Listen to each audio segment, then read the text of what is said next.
Est-ce que vous vous souvenez de l'époque des jeux Flash? Je vous parle de ces petits jeux gratuits qui se trouvaient assez facilement. Si la réponse est oui, je pense que vous avez entendu l'histoire. Flash a fermé début 2021, ce qui a rendu bon nombre de jeux inaccessibles. La meilleure manière pour s'y rendre, c'est d'aller voir des archives sur Wayback Machine. Pourtant, certains jeux ont échappé à cette fermeture et sont toujours disponibles. C'est le cas avec le jeu que nous allons parler aujourd'hui. C'est un des jeux en ligne les plus connus et qui a marqué une grande époque. Je parle bien sûr d'Happy Wheels. Pour donner un petit peu de contexte, Happy Wheels est sorti le 4 juin 2010 par Jim Bonassi. Il est disponible sur PC, mais également sur iOS et Android via une application à installer, qui est sortie bien plus tard. Vous en avez sûrement entendu parler de ce phénomène dans les années 2010 si vous avez traîné sur YouTube à cette époque. Cela pouvait toucher les Américains comme Markiplier, comme les Français avec Squeezie et Polo alias CD Game. Vous savez, c'est le jeu qui vous détruit littéralement les oreilles dès l'écran titre.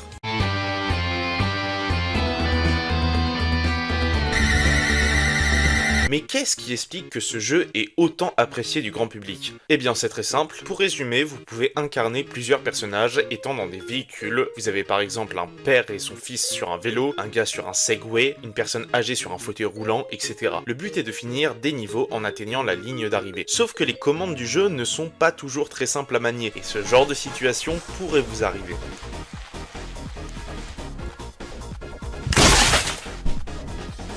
Et oui, c'est totalement absurde, je vous l'accorde. Le jeu ne se privera pas de vous mettre des bonnes grosses giclées de sang dès que votre personnage va s'écraser sur le sol. Ce qui est marrant, c'est que même si votre personnage n'est plus en état de continuer à avancer, il y a toujours une partie de son corps qui peut finir le niveau, ce qui est totalement barré. En ouvrant la page du jeu, vous avez des niveaux directement implémentés, une centaine précisément. Ce sont les plus connus et les plus joués. Certains auront plusieurs références d'autres jeux vidéo, comme Temple Run, Super Meat Boy ou encore Ocarina of Time, mais ça ne s'arrête pas là, car vous avez également un éditeur de niveau, et vous l'aurez compris, vous allez pouvoir les partager au monde entier à l'instar de Super Mario Maker. Le jeu est alors un véritable bac à sable de création de niveau. Vous avez certaines autres fonctionnalités, vous pouvez par exemple ajouter une condition requise pour finir un niveau, comme éliminer un adversaire, ramasser des pièces, etc. De plus, dans quelques niveaux, vous serez obligé d'incarner un personnage en particulier pour le finir, ce qui rajoute une grande diversité et vous permet de prendre facilement en main les différents styles de jeu. Que ça soit pour les niveaux rapides avec le vélo ou le Segway, les niveaux bourrins avec le traîneau du Père Noël et le tracteur, ou encore les niveaux de plateforme ou en ascension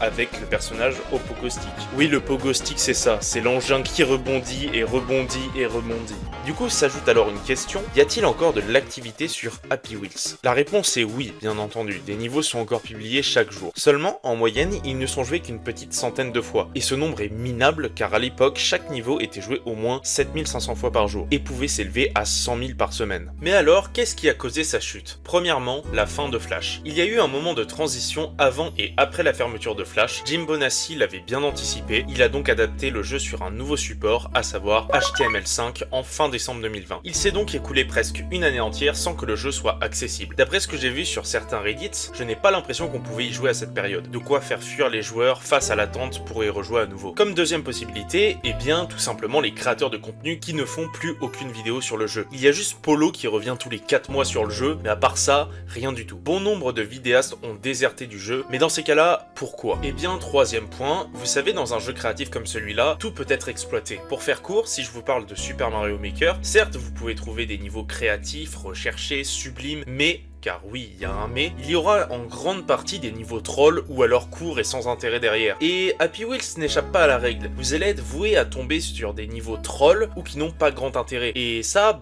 ça donne pas trop envie d'y retourner. Après, j'ai envie de dire, c'est un peu le risque de ce genre de jeu. Et quatrièmement, l'application mobile. Car c'est vrai que je n'en ai pas encore parlé. Si un jour vous décidez de le télécharger sur le store, vous allez voir 10 millions de téléchargements. Et oui, on est d'accord pour se dire que c'est énorme. Sauf qu'il y a quelque chose que je ne vous ai pas précisé, nous ne pouvons pas y jouer en ligne, et c'est vraiment dommage. Certes, vous avez un mode solo qui est vraiment bien garni, mais pourquoi ne pas avoir proposé l'online? Je veux dire, ce n'est pas comme si c'était un jeu qui demandait beaucoup de puissance. Encore, tu m'aurais dit un FPS, oui, pour le faire tourner, c'est une bonne galère, mais là, on parle d'un jeu qui tourne à 30 FPS sur PC. À 30 FPS, donc ça peut très bien tourner sans difficulté sur un smartphone. C'est un véritable gâchis en sachant que le nombre de joueurs mobiles a augmenté ces dernières années. Ça ferme des portes à de potentiels nouveaux joueurs. Pour conclure, Happy Wheels est un monument du jeu Flash. Son aspect défouloir est vraiment très amusant, bien qu'assez sanglant. Malheureusement, son âge d'or est bien loin, même si ça ne l'empêche pas d'avoir encore de l'activité. À l'heure où je vous parle, le niveau le plus joué de la semaine s'élève à presque 7000 personnes. Alors forcément, comparé à 100 000, ce n'est rien, mais ça prouve que le jeu n'est pas totalement mort pour autant, malgré sa grosse chute de joueurs. Une petite communauté reste active quand même. En tout cas voilà, j'espère vous avoir remémoré de bons souvenirs, et si mon contenu vous plaît, n'hésitez pas à vous abonner. En attendant, je vous dis à bientôt pour de prochaines aventures.